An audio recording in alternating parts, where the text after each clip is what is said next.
Doggy, strike you down. Really drives me freaking crazy. Let me finish. That is absurd. What a disgrace. Now, for crying out loud, I'm glad you came back, Doggy. Strike me down. Yes, sir. I can't hear you guys. Daughter, they took my headset off. Where is the doping thing? Strike me down. Yes, sir. The disgrace. I didn't win the game because of that. Don't go out. Now, when I ask for it, I am strong and powerful.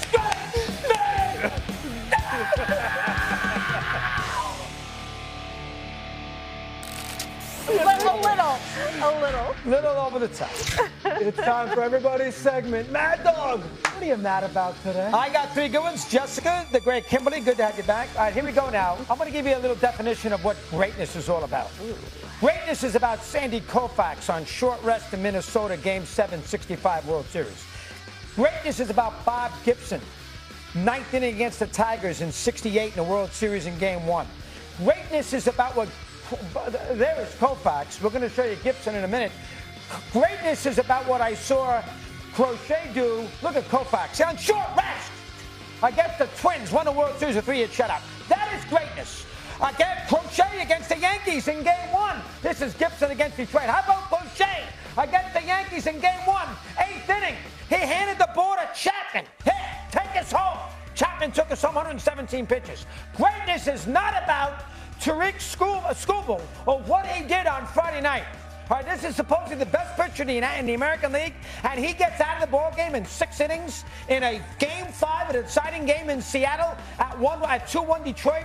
He says, you know what, I've had enough, 94, 95, 99 pitches, get me out of the game. Prearranged, and A.J. Hinch is in a tricky spot. He's got to take Skubal out of the game. Hold it now, this is Game 5. I don't want to hear about free agency and about your contract after next year and the fact that Crochet had already signed so he could pitch. You can't. This is about team. This is about championship baseball. This is about elimination. He went 6 innings. He went 2/3 of the game. As it turns out, the game went into 15 innings. He went 6 innings, not 9.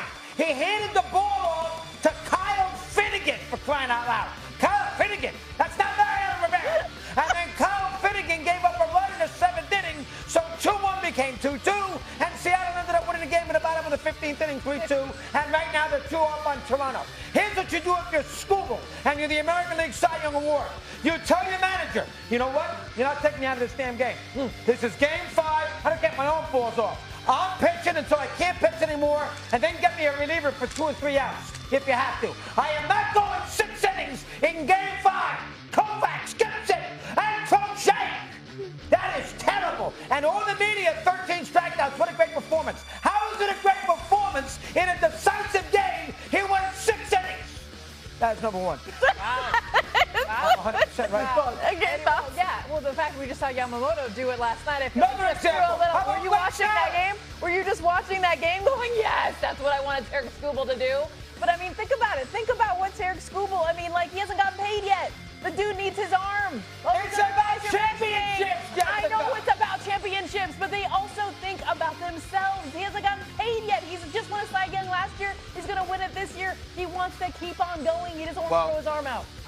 Go on, Stephen. Okay. Jessica is absolutely 1,000% right, Doggy, but I'll take it a step further. You're blaming, you're hating on the player, not on the game. Baseball has made it this way. Baseball has changed the culture with its analytics, with the way it evaluates things, with the way you have players prioritize and getting their bag because they're looking at what team executives judge in order to pay them, etc. The game, the culture of the game has clearly been contaminated. That is not just the fault of the players. That's the fault of the sport. If your take was about the sport and what it has regressed to in that regard compared to what it used to be, that would have been more accurate. To knock Skubal himself, he's got to get his bag. He's got to get his bag. There's nothing wrong with that, especially in this day and age where they're looking for every excuse to hold that kind of courage that you talked about against him. They'd have said, oh, you went out there and you threw 120 pitches. Who knows how your arm's going to be? Oh, we don't like that. Maybe that's why we shouldn't give you as much as you asking for. That's what he's got to contend with. I can't knock him for that. I can't. It's about his and teammates, they lost. Stevie. And they lost.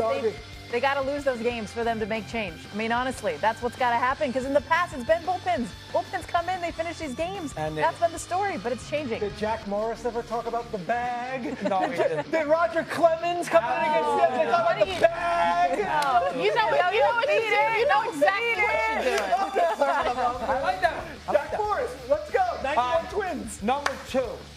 What were they having? Cocktails at 8 o'clock at night watching this game in the SEC control room with the replay? How in the world did they rule this a fumble and not a touchdown in the Auburn-Georgia game in Auburn late in the first half? That's a freaking touchdown. They showed it on freaking they showed it on instant replay for 45 minutes. Here, the ball crossed the line, and he's got the ball. That is a touchdown. Here's a better angle. There's the football. There's the line. Touchdown. They waited 20 minutes, and then they ruled it a fumble. And then Georgia came down and kicked the field goal. They ended up winning the game 20-10. This changed the whole game. Auburn was up 10-0. If they score here, it's 17-0, and Georgia loses. And if they lose this game, they don't make the playoffs. Most likely, they don't make the playoffs. How in the world, if you're an at best it's debatable, but how in the world, if you're an SEC replay official and you're in Atlanta and you're watching Georgia-Auburn on Saturday night and you after 40 minutes decide, you know what, no touchdown. They ruled the touchdown in the field. I think they did. I'm almost positive. Touchdown in the field. Oh, we're not going to call it a touchdown. It's a fumble, Georgia football. They overturned it. I mean, that is ridiculous. That was too close to over. They did overturn it? Yes. Thank you. That is too close to overturn. Thank you, Shaker. Get over here and do this. That is too close to overturn. That's 6. That's a different game. That is a terrible job. That's not what replay's supposed to do. Sit there, take 40 minutes to decide on a dubious play whether it's a touchdown or not. That drove me crazy. That is point number 2. Kimberly? I'm actually with you on that. I think the timing of it being that critical of a call, I'm with you, Doggy. You like that? Yeah. What do you think of this? Kirby Smart with the timeout. So to me, I thought that was another wild one. That was a wild game. I thought that was going to make the list. Crazy game. That's it. Stevie? Stevie? Totally agree with you. Totally agree with you. It broke the line. It broke the goal line. It was a touchdown. It wasn't a fumble. Very good. Okay, that's an easy one. Nobody's arguing. This is a layup. I hate to do it because he apologized the other day. But Aaron Glenn, oh my goodness. Schrager can coach better than he can. Hey now. He has been terrible. They're 0-6, first time ever, as you know, for a first-time head coach. The Jets have been 0-6 twice in their history. What he did at the end of the half in the morning. Now, I'm at church, of course, so I didn't see it. But what he did, of course. They get a first down, and then they run a nice play on a fake punt. Then they run that play, and then they run the clock out, and he doesn't throw a Hail Mary, doesn't try to kick a field goal, and his excuse was, well, we're getting the ball started the second half. I mean, this is ridiculous. They're at midfield for crying out loud. Now they're going to go out there and they're going to do the fake punt to get the first down, and then he runs the clock out.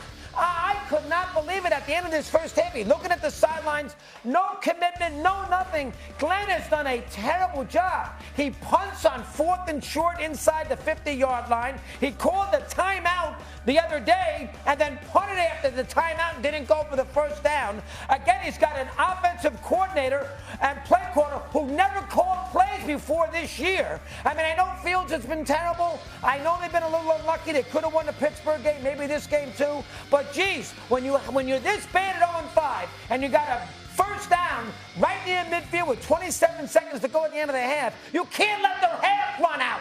Throw the ball. Hail Mary. Do something. And I hate to pick on him. He just started, and he's an ex-Jet. He loves Parcells. I understand. Tony Dungy, Jimmy Johnson. I understand.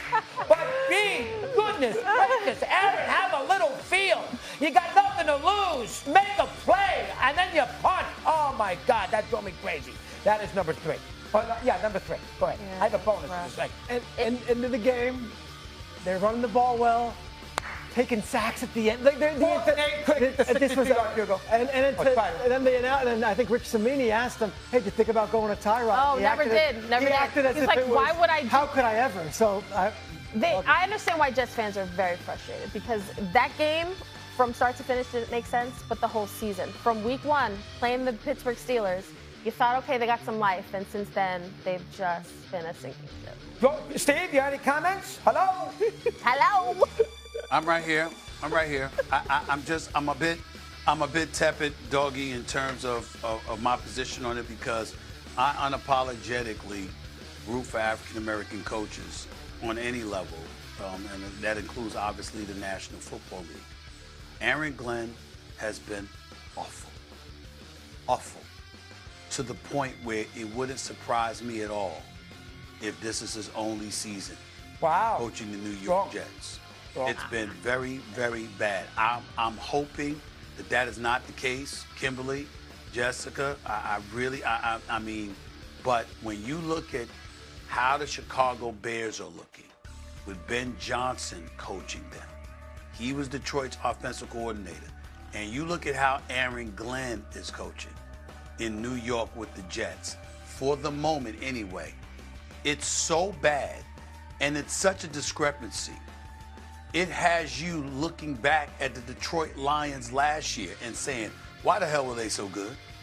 Because that's Dan Campbell and Ben Johnson. Now you're wondering about their defense. And they had a boatload of injuries on the defensive side of the ball, which one would argue was the reason why they lost to the Washington Commanders in the postseason. But I'm just saying to you, no matter what the facts are, the discrepancy in how they look with their respective franchises, the two former coordinators for the Detroit Lions last year, because of how bad the Jets have looked discombobulated, disorganized, all over the place.